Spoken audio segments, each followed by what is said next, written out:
आज म आर्थिक वर्ष 81-82 को बजेटमाथिको सिद्धान्त र प्राथमिकता सम्बन्धी छलफलमा यस गरिमामय संसदमा आफ्ना धारणाहरू राख्न गइरहेको छु। यस गरिमामय संसदमा उभिएर आगामी आर्थिक वर्षको बजेटका सिद्धान्त र प्राथमिकताका सन्दर्भमा बोलिरहँदा मैले विगत 20 वर्षदेखि नेपाली अर्थतन्त्र, आर्थिक विकास र बजेटका सम्बन्धमा कस्तो सोच प्रस्तुत गर्दै आइरहेको छु भन्ने श्रृङ्खलालाई पनि जोड्न गइरहेको छु। किनभने आर्थिक विकासका दृष्टिकोणले 20 वर्षको समय भनेको निकै महत्त्वपूर्ण कालखण्ड हो। हाम्रा छिमेकी मुलुकहरू विश्व अर्थतन्त्रको शिखरमा चढेको र विश्वका उदयमान अर्थतन्त्रहरूले फड्को मारेको समय पनि यही नै हो। नेपालको सन्दर्भमा 62-63 को राजनीतिक परिवर्तनपछि राजनीतिक एजेन्डा व्यवस्थापन भई आर्थिक विकासको यात्रा प्रारम्भ हुनुपर्ने मान्यता राखिएको यही समय हो, जसलाई नयाँ नेपालको नामाकरण समेत गरिएको थियो। मैले आफ्नो आर्काइभ पल्टाउँदा 2061 सालमा नेपाल उद्योग परिसङ्घद्वारा आयोजित डबल जीडी ग्रोथ सम्बन्धी आर्थिक सम्मेलनमा 2 अङ्कको आर्थिक वृद्धि दर सम्भव छ भनेर प्रस्तुत गरेको डकुमेन्ट फेला पारे। त्यति बेला पनि नेपाली आर्थिक रूपमा शिथिल अवस्थामा थियो। लोकतान्त्रिक व्यवस्थाको घाँटी निमोठिएको त्यो समयमा आर्थिक वर्ष 58-59 मा आर्थिक वृद्धि दर ऋणात्मक रहेको पृष्ठभूमिमा मैले नेपालको दोहोरो अङ्कको वृद्धि दर हासिल गर्ने सम्भव छ भन्ने आधारहरू प्रस्तुत गरेर देशमा नयाँ आशा र उत्साह जगाउने प्रयास गरेको थिएँ र जसलाई अर्थतन्त्रका स्टेक होल्डरहरूले सकारात्मक रूपमा अपनत्व लिएका थिए। यही बीचमा देश संघीय लोकतान्त्रिक गणतन्त्र नेपालमा परिणत भयो। 2064 सालमा पहिलो पटक संविधान सभाको निर्वाचन भयो र 10 वर्षे सशस्त्र युद्धबाट शान्ति प्रक्रियामा आएको नेकपा माओवादी संसदको सबैभन्दा ठुलो दल बन्दै सरकारको नेतृत्वमा पुग्यो। हालका सम्माननीय प्रधानमन्त्री पुष्पकमल दाहाल प्रचण्ड पहिलो पटक प्रधानमन्त्री बन्नुभयो। 2065 साल भदौ 15 गते सिएनआईले आर्थिक सम्मेलनको आयोजना गरेको थियो। उक्त सम्मेलनमा मैले हरेक नेपालीको मासिक आय 12,000 एक राष्ट्रिय सङ्कल्प विषयक विस्तृत प्रतिवेदन प्रस्तुत गर्दै नेपाल अब तीव्र आर्थिक विकासको चरणमा प्रवेश गर्न सक्छ। राजनीतिक एजेन्डाहरू व्यवस्थापन भएकोले सरकार आर्थिक विकासको एजेन्डालाई केन्द्रमा राखेर अगाडि बढ्नुपर्छ भन्ने मार्गचित्र पेश गरेको थिए। मलाई सम्झना छ, सम्माननीय प्रधानमन्त्री प्रचण्डको प्रधानमन्त्रीका रूपमा पहिलो औपचारिक कार्यक्रम पनि यही नै थियो। नयाँ नेपालको नयाँ घन्किरहेको त्यो समयले आर्थिक विकासको रफ्तारलाई समात्नेछ भन्ने विश्वासका साथ मैले दोहोरो अङ्कको आर्थिक वृद्धि दर हासिल गर्न निम्न अनुसारका स्पष्ट आधारहरू पनि प्रस्तुत गरेको थिएँ। कृषिको व्यावसायीकरण, वन्य उद्योगलाई प्राथमिकता फिनल्यान्डले जस्तै, वैदेशिक रोजगारी 10 लाखबाट 50 लाख पुर्याउने, जलविद्युतको विकास 10 वर्षमा 10,000 मेगावाट उत्पादन गर्ने, पर्यटन वार्षिक 20 लाख पर्यटक भित्राउने, उत्पादनशील क्षेत्र विशेष आर्थिक क्षेत्र स्पेशल इकोनोमिक जोनहरूको विकास प्रोडक्ट स्पेसिफिक र सेक्टर स्पेसिफिक बनाउने। आज म 15 वर्षपछि संसदमा उभिएर बोल्दै गर्दा त्यति बेलाका प्राथमिकता अहिले पनि उही नै छन्। व्यावसायिक कृषिको नारा नीतिमा मात्र सीमित भएर बसेको छ। खेतका गराहरूमा आउनै सकेनन्, जसका कारण दाल, भात र तरकारीमा समेत हामी परनिर्भर बनिरहेका छौँ। वनजन्य उद्योगको अवधारणालाई बाहिर ल्याउनै सकिएनौँ। 10 वर्षमा 10,000 मेगावाट जलविद्युतको नारा चुनावी घोषणापत्रहरूमा मात्र दोहोरिरहे। भारतले 10,000 मेगावाट विद्युत खरिद गर्ने सहमति जमाउँदा समेत हामीसँग हाल 1,000 मेगावाट विद्युत पनि निर्यात गर्न सक्ने अवस्था छैन। उत्पादनशील उद्योगहरू प्रत्येक वर्ष खुम्चिँदै गएको स्थितिमा कुनै बेला जिडिपीमा 13% सम्मको योगदान गर्ने यो क्षेत्र अहिले 5% मा सीमित छ। यस अवधिमा वैदेशिक रोजगारीमा जाने युवाको सङ्ख्या भने उच्च दरले वृद्धि भएको सबैलाई जानकारी नै छ र यिनै युवाले पठाएको रेमिटेन्सले नेपाली अर्थतन्त्रको चक्र रेमिटेन्स, आयात र राजस्व चलिरहेको छ। अहिले राष्ट्र ढिकुटीमा वैदेशिक मुद्राको सञ्चित बलियो बन्नुमा वैदेशिक रोजगारीमा गएका यिनै युवाहरूको योगदान हो। यति धेरै मात्रामा रेमिटेन्सलाई हामीले उत्पादनमूलक क्षेत्रमा पुनर्लगानी गर्न नसक्नु अत्यन्तै दुःखद स्थितिको परिचय हो। पर्यटनका बारेमा धेरै चर्चा गर्दा धेरै नयाँ गन्तव्य खोल्न नसक्नु, निर्माण सम्पन्न भएका भैरवा र पोखरा अन्तर्राष्ट्रिय विमानस्थललाई समेत प्रयोग गर्न नसक्नु र लुम्बिनीमा पर्यटन प्रवर्धन गर्न नसक्नु जस्ता जटिल समस्याहरू यथावत नै छन्। म विगत 35 वर्षमा नेपाली अर्थतन्त्रका खुसीका दिनहरूलाई पनि आज स्मरण गर्न चाहन्छु। 2048 सालमा नेपाली काङ्ग्रेसको सरकारले आर्थिक सुधार गरी खुला बजार अर्थतन्त्रको नीति अवलम्बन गरेपछि देशको अर्थतन्त्रमा उत्साहको स्थिति भएको थियो। आर्थिक वृद्धि दर 7% पुगेको थियो। निर्यात दोब्बर बनेको थियो। देशमा बहुराष्ट्रिय कम्पनीहरू डाबर, लिबर, कोलगेट जस्ता कम्पनीहरू आएका थिए। देशभित्र कार्पेट गार्मेन्ट उद्योगहरूको विस्तार भएको थियो र त्यो उत्साह नेपाली अर्थतन्त्रले फेरि आजसम्म गर्न पाएको छैन। 2048 सालको आर्थिक उदारीकरण मार्फत सुरु गरिएको सुधारले मुलुकमा निजी क्षेत्रको संस्थागत विकास हुन सकेको हो।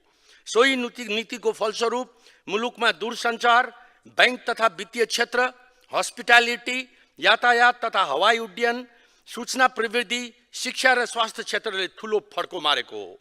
यस नीतिले कुल गृहस्थ उत्पादनको झन्डै 35% हिस्सा ओगट्ने यी क्षेत्रहरू नयाँ ढङ्गले राष्ट्रमा विकास भए। हामी 3 दशक अघिको आर्थिक सुधारको भरमा अर्थतन्त्रलाई आज पनि चलाइरहेका छौँ। त्यसपछि दोस्रो चरणको सुधारलाई अगाडि बढाउनु पर्ने थियो, बढ्न सकेन। नयाँ क्षेत्रहरूको पहिचान गर्दै त्यसको विकास गर्न सक्नुपर्ने थियो। दोस्रो चरणको सुधार मार्फत हामीले डिजिटल प्रविधि, बायोटेक, फार्मा जस्ता टेक बेस्ड इन्डस्ट्रीमा जानु पर्थ्यो। त्यसो गर्न सकेको भए हामी माइक्रोसफ्टदेखि एमाजोनसम्मको आधुनिक विकाससँग आफूलाई जोड्न सक्थ्यौँ। सोही अवधिमा सिङ्गापुर, हैदराबाद र सिलिकन भ्याली जसले गरेको जस्तै नयाँ ढङ्गको विकास पनि नेपालले गर्न सक्थ्यो होला। तर सोही सुधारको ब्याज मात्रै खाएर बस्ने काम भएको र यस अवधिमा विश्व अर्थतन्त्रको दिशा नै युटर्न भएको स्थिति छ। डिजिटल वर्ल्डका कारण र त्यसमा पनि आर्टिफिसियल इन्टेलिजेन्सका कारण, साथसाथै नवप्रवर्तनका विभिन्न परियोजनाका कारण हाम्रा माझ छन् र नेपाल यसको अभिन्न अङ्ग बन्न सक्ने सम्भावनामा छ। तर पनि हामीले त्यसबाट कुनै लाभ लिन सकेका छैनौँ। म 2080 सालमा उभिएर 15 वर्ष अगाडि 2065 सालको अर्थतन्त्रलाई एकचोटि निहाल्न चाहन्छु के ताकि हामीले यो अवधिमा के कति प्रगति हासिल गर्न सक्यौँ भन्ने तथ्य थाहा पाउन सकौँ। 2065 सालमा कुल गृहस्थ उत्पादनको आकार $52.85 बिलियन थियो भने हाल उक्त आकार वृद्धि भएर $45 बिलियन पुगेको छ। यसमा निजी क्षेत्रको भूमिका अग्रणी रह्यो र करिब 80% लगानी निजी क्षेत्रको रहेको छ। 2065 सालमा आर्थिक वृद्धि दर 3.5% थियो भने 2080 सालमा आइपुग्दा समेत 3.9% भन्दा बढी बढ्न सकेन, किनकि सरकारी खर्च पंक्तिको दुरावस्था र चाहिँ डेभलपमेन्ट प्रोजेक्ट्सहरूलाई अगाडि बढाउन सक्ने हाम्रा कमजोरीहरूले यो अत्यन्त न्यून स्तरको चाहिँ डेभलपमेन्ट जीडीपी को ग्रोथलाई इंगित गर्दछ। 2065 सालमा साक्षरता 55% थियो भने 2080 सालमा अझै पनि 76% भन्दा माथि बढ्न सकेको छैन। 65 सालमा गरिबीको रेखा मुनि रहेको जनसङ्ख्या 25% थियो भने 2080 सालमा अझै 20% भन्दा तल झर्न सकेको छैन। 2065 सालमा पर्यटक आगमन 5 लाख थियो भने 2080 सालमा बल्ल बल्ल 10 लाख पुगेको छ। 2065 सालमा वार्षिक 4 लाख नेपाली वैदेशिक रोजगारीमा जान्थे। 2080 सालमा वार्षिक 8 लाख नेपाली रोजगारीमा जान थालेका छन्। यसले देशको रोजगारीको स्थानीय स्तरमा रोजगारीको स्थितिको प्रष्ट चित्र देखाउँदछ। माथिको तथ्याङ्कले के देखाउँछ भने विगत 15 वर्षमा समयको अन्तरालमा हुने र अन्तर्राष्ट्रिय ट्रेन्डबाट प्रभावित हुने क्षेत्रहरू बाहेक हाम्रो आफ्नै क्षमताले आर्थिक विकासमा हामीले खास केही गर्न सकेनौँ। त्यति बेलाका हाम्रा प्राथमिकताहरू अहिले पनि लगभग उस्तै अवस्थामा छन्। 2061-65 मा हामीले गरेको प्रक्षेपणको तुलनामा हामी अगाडि बढ्न सकेनौँ। म अब हाम्रो अर्थतन्त्रमा रहेका चुनौती र सम्बोधन गर्नुपर्ने विषयलाई म निम्न 9 बुँदामा संक्षिप्त चर्चा गर्न चाहन्छु। अल्प विकसित गरिबी, बेरोजगारी, परनिर्भरता र असमानता अर्थतन्त्रका क्रोनिक समस्या बनेका छन्। सरकार बाह्य क्षेत्रले राम्रो गरिरहेको छ, तर सरकारले गर्नुपर्ने काम विकास खर्च, राजस्व सङ्कलन, लगानी प्रवर्धन रोजगारी सृजना, शिक्षा, स्वास्थ्य जस्ता सामाजिक सेवा आदिमा निराशाजनक अवस्था छ। युवाहरूको विदेशी क्रम जारी छ। यसले बजारको समग्र माग घटाएको छ। आर्थिक मन्दीबाट अर्थतन्त्र गुज्रिरहेको छ। आन्तरिक र बाह्य लगानी सङ्कुचित भएको छ। आर्थिक मन्दी र निराशाले लगानीबाट प्रतिफल प्राप्त हुने विश्वास गुमेको छ। बैंकको ब्याज दर केही मात्रामा घटेको छ, तर कर्जा प्रवाह अवरुद्ध बनेको छ। बैंकमा तरलता थुप्रिएर बसेको छ। सार्वजनिक ऋणको समाब्याज भुक्तानीको दायित्व उच्च बन्दै गएको छ। कुल पुँजीगत खर्चभन्दा समाब्याज भुक्तानीमा खर्च गर्नुपर्ने बजेट धेरै पुगेको छ। निर्यातभन्दा आयात 13 गुणा बढी छ। चालु खर्चको वृद्धि दर उच्च र पुँजीगत खर्च न्यून बन्दै गएको छ। चालु आर्थिक वर्षको बजेटको मध्यावधि समीक्षाका अनुसार चालु खर्च 44% पुग्दा पुँजीगत खर्च 21% मात्र सीमित भएको छ। कुल गृहस्थ उत्पादनमूलक क्षेत्रको हिस्सा भारत, बङ्गलादेश र श्रीलङ्कामा 20% भन्दा माथि रहने गर्दछ र नेपालमा भने यसको प्रतिशत अझै 5% मा सीमित छ। म हाम्रो विकास अवधारणामा रहेका केही समस्या जुन हरेक लगानीकर्ताले बेहोरिरहेका छन् त्यसका बारेमा संक्षिप्त चर्चा गर्न चाहन्छु। हाम्रो विकासको अवधारणामा हामी अहिले पनि प्रष्ट छैनौँ। हामी गोरु चुट्ने, हलो अड्काउने नीति लिएर अगाडि हिँडिरहेका छौँ। हामी हाइड्रो बनाउने लाइसेन्स दिन्छौँ, तर हाई टेन्सन लाइनमा बिजुली जोड्न नसक्ने वातावरण बनाइदिन्छौँ। सिमेन्ट उत्पादन गर्ने लाइसेन्स दिन्छौँ, तर चुन ढुङ्गा निकाल्न नसक्ने अवस्था बनाइदिन्छौँ। सडक बनाउन बजेट छुट्याउँछौँ, तर सडक बनाउने ठाउँमा रुख काट्न प्रतिबन्ध लगाउँछौँ। अहिले आम नागरिक र विशेष गरी युवाहरू निराश छन्। उनीहरू निराश हुनुको कारण राजनीतिक भागभण्डा नपाएर होइन, आर्थिक विकासको दुरूह अवस्थाले हो। त्यसैले हामीले तत्काल आम नागरिक र युवाहरूलाई आशावादी बनाउनु र देशको अर्थतन्त्रलाई सबल बनाउँदै आर्थिक विकासको बाटोमा अगाडि बढाउनु पर्दछ। त्यसका लागि हामीले निम्न काममा फोकस गर्नुपर्दछ भन्ने मेरो विश्वास हो। विकास परियोजना कार्यान्वयनमा उदेक लाग्दो अवस्था, उदाहरणका रूपमा मेलाम्ची, फास्ट ट्र्याक, निजगढ अन्तर्राष्ट्रिय विमानस्थल, सिक्ता सिँचाइ, नारायणगढ बुटवल सडकलाई अन्त्य गर्दै विकास परियोजनालाई तीव्र गतिमा कार्यान्वयन गरेर देखाउने, सरकारको चालु खर्च घटाउने, पुँजीगत खर्च बढाउने, बजेटमा पुँजीगत खर्चको अंश 50% पुर्याउने रणनीति लिने, विनियोजित पुँजीगत खर्च समयमा खर्च गर्ने अनिवार्य व्यवस्था मिलाउने, विकास परियोजना कार्यान्वयन गर्ने र कार्यान्वयन गर्न नसक्ने कर्मचारीलाई पुरस्कार र दण्डको व्यवस्था गर्ने, प्रशासनमा राजनीतिकरणको अन्त गर्ने, महत्त्वपूर्ण परियोजनाका जिम्मेवारीमा रहेका कर्मचारीलाई सरकार परिवर्तन हुने बित्तिकै हेरफेर गर्ने काम रोकिनु पर्दछ। लगानीकर्ता प्रतिको नकारात्मक सोचको अन्त्य गर्ने, उनीहरूप्रति सम्मानजनक व्यवहार गर्ने। वर्तमान अवस्थामा समस्यामा रहेका निर्माण व्यवसायी, निर्माण सामग्री, ठुला लगानी भएका तर खस्कनै गएका उद्योग र परियोजनाहरूको रिभाइभल गर्ने। अहिलेको क्रममा देखेका दुईटा म विकराल समस्यातर्फ पनि यो सदनको ध्यान आकृष्ट गराउन चाहन्छु। 7% अनुपातको मूल्य वृद्धि। मैले आज प्रस्तुत गरेको 20 वर्षको कालखण्डमा आम नेपाली जनताले खेपेको सबैभन्दा ठुलो मर्कामध्ये मूल्य वृद्धि पनि पर्दछ। नागरिकको भान्साले आजको अर्थतन्त्रलाई प्रष्ट पार्छ। भनिन्छ people's kitchen explain the current economy. म स्मरण गराउन चाहन्छु, केही समय अगाडिसम्म हामी भन्दै थियौँ अर्थतन्त्र लयमा फर्कँदैछ, तर म यहाँ एउटा डरलाग्दो तथ्याङ्क प्रस्तुत गर्न चाहन्छु। विगत केही समय अगाडि नेपाल उद्योग परिसङ्घले सार्वजनिक गरेको सर्वेक्षण अनुसार 2 वर्ष अगाडिको तुलनामा बजारमा समग्र माग 36.93% ले घटेको छ। माग घट्नु भनेको वस्तु तथा सेवाको उपभोग घट्नु हो।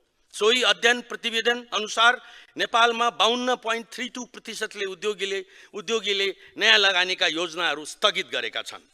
सामान्य सभामुख महोदय, निजी क्षेत्रले लगानी नगरी रोजगारी वृद्धि हुँदैन। रोजगारी वृद्धि नभई मागमा वृद्धि गर्न सकिँदैन।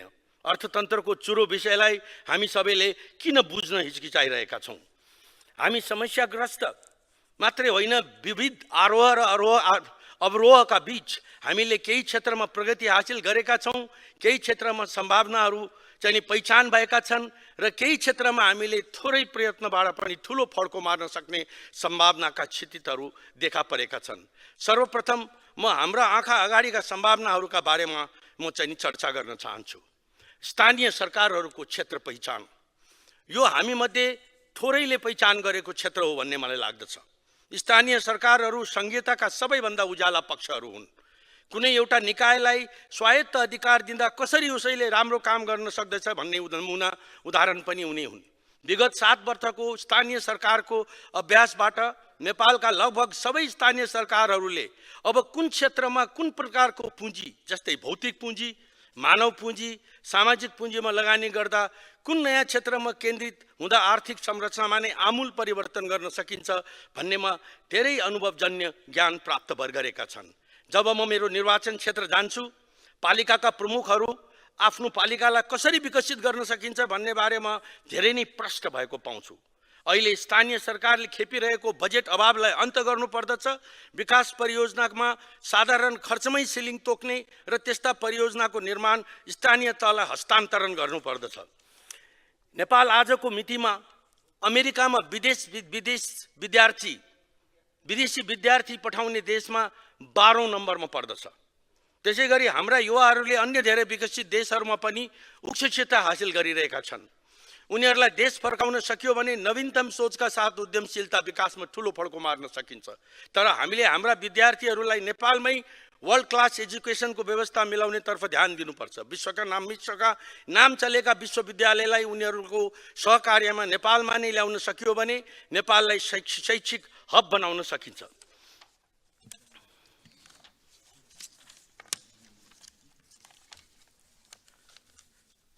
समयको अभावलाई दृष्टिगत गर्दै म यही क्रममा यो प्रजातन्त्रको पुनर्स्थापनापछि तत्कालीन 2048 साल ताका नेपाल सरकारले खुला बजार अर्थतन्त्र, निजीकरण र आर्थिक उदारीकरणमा जाने आर्थिक नीति अवलम्बन गरेपछि राज्यको स्वामित्वमा रहेका संस्थानहरूको निजीकरण प्रक्रिया सुरु भएको विषयमा आफ्नो धारणा राख्ने अनुमति चाहन्छु। सरकार आफैले चलाइरहेका उद्योगहरूको सञ्चालनमा बेहोर्नु परेको आर्थिक भारलाई क्रमशः घटाउँदै लैजाने उद्देश्यले प्रथम चरणमा बाँसबारी छालाजुत्ता कारखाना, भृकुटी कारखाना र हरिसिद्धि इँटा टायल कारखाना गरी 3वटा सरकारी उद्योगको निजीकरण गर्ने निर्णय सरकारले गरेको थियो। बाँसबारी छालाजुत्ता कारखाना लिमिटेडसँग च्याम्पियन फुटवेयर लिमिटेडमा कारखानाको नाममा भएको 25% सेयर समेत लिलामी मार्फत बिक्री गर्ने तत्कालीन नेपाल सरकारको निर्णय अनुसार लिलामीको दोस्रो सूचनामा उत्कृष्ट प्रस्ताव पेश गर्ने शेयरधारीलाई कानुन बमोजिम सेम हस्तान्तरण भएको थियो। यस्तो नितान्त आर्थिक विषय राजनीतिक विषय बन्नु आफैमा दुःख लाग्दो विषय भएको मैले अनुभव गरेको छु। म विगत 45 वर्षदेखि नेपाललाई आर्थिक रूपमा सम्पन्न बनाउने अभियानमा सक्रियतापूर्वक क्रियाशील छु। नेपाललाई आर्थिक रूपमा सम्पन्न बनाई विश्वमा नेपालको गौरव बढाउन सकिन्छ भन्नेमा गहिरो विश्वासले गर्दा मलाई यो बाटोमा डोराइरहेको छ। म आफ्नो उद्यम व्यवसायका माध्यमबाट होस्, निजी क्षेत्रका नेतृत्वदायी संस्था नेपाल उद्योग वाणिज्य महासङ्घ र नेपाल उद्योग परिसङ्घको अध्यक्ष रूपमा होस् वा राजनीतिका माध्यमबाट मेरो एकमात्र उद्देश्य नेपाललाई आर्थिक रूपमा सम्पन्न मुलुकका रूपमा स्थापित गर्ने हो। मैले मेरो जीवनकाल विकास केन्द्रित अभियानमा बिताएको छु। देशले लामो समयदेखि प्रतीक्षा गरिरहेको विषय पनि यही नै हो। यसलाई पार्टीगत रूपमा विरोध वा समर्थनको विषय बनाइनु हुँदैन भन्नेमा कसैको पनि विमति रहने छैन भन्नेमा पनि म उत्तिकै विश्वस्त छु। पश्चिम नवलपरासीको नागरिकले मलाई प्रतिनिधि सभा सदस्यमा सहज निर्वाचन गर्नुको पछाडि पनि मेरो विकासप्रतिको यही प्रतिबद्धता नै मुख्य आधार हो भन्ने मैले महसुस गरेको छु। मान्य सदस्य, निर्धारित समय सिद्धियो। अन्त्यमा मैले सिध्याउनै लागेछ। अन्त्यमा सबैले गम्भीरतापूर्वक समीक्षा गर्न जरुरी छ के हाम्रो राजनीति प्रशासनिक संरचना र संस्कार र क्षमतामाथि भने झैँ नयाँ क्षेत्रको पहिचान र त्यसको दीर्घकालीन योजना सहितको कार्यान्वयनको लागि तयार छैन भने त्यो सबै गराउने जिम्मा यो सम्मानित सदनको हो। सदनले पनि खुला हृदयका साथ सदनसँग संवाद गर्न सक्नुपर्दछ र सदनले त्यसका नेतृत्वदायी भूमिका खेल्नुपर्दछ भन्ने मान्यताका साथ मेरा भावनाहरूलाई यहीँ बिट मार्दछु। धन्यवाद। जय नेपाल।